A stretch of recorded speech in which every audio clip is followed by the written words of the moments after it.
Kajin pule na kikam jong ki apostol. Kakanhon jong kito ki balangay.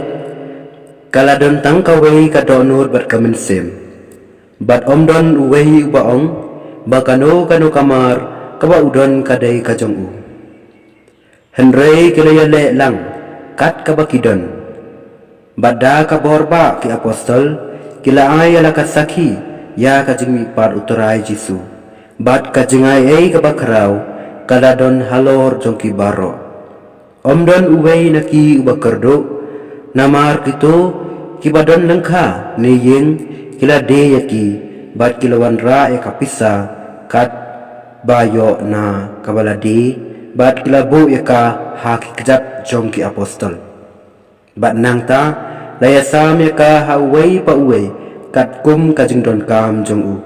Bat kumta kalajia bau Joseph ya uba ki apostol kalasin u Barnabas kabamut ukhon jong kajing pentengen ulebi balakha Hasipros ulade kalangkha jong u bat ulawan ra eka bisa bat ulabu eka haki kejat jong ki apostol kakten jong turai.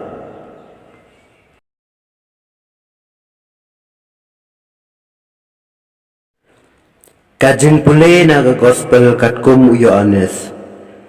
Ha kata kapor u Jisu ulaong ha Nicodemus.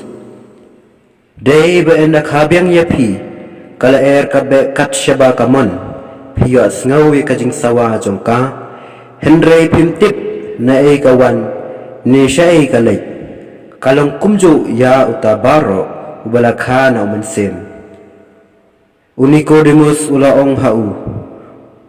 Kumno kane kala banlong u Jisu laphay kiten ya u hilong uno hikay ke Israel bat phem snotho ya kane shisha ngaung hapi ngikren ya kabangitip bat ngisakhi ya kata kiba kabangila yoi penban phem priang ya kasakhi jongi ladang le tho hapi ya ki ai ki jong kaperthei bat phem nei kumno phila ban ngei ladangaya thu hapi syapang ki ai ki jong kabeneng om pajudon ubala keu syabneng tang uta ubala wan her na beneng ukhon ubreu bat kumba Moses ula kenteu ya upsirnom hari kenja kumtaru ya ukhon ubreu dei ban kenteu babaro ubangit hau unyo kajing embam jukut ka gospel jong torai.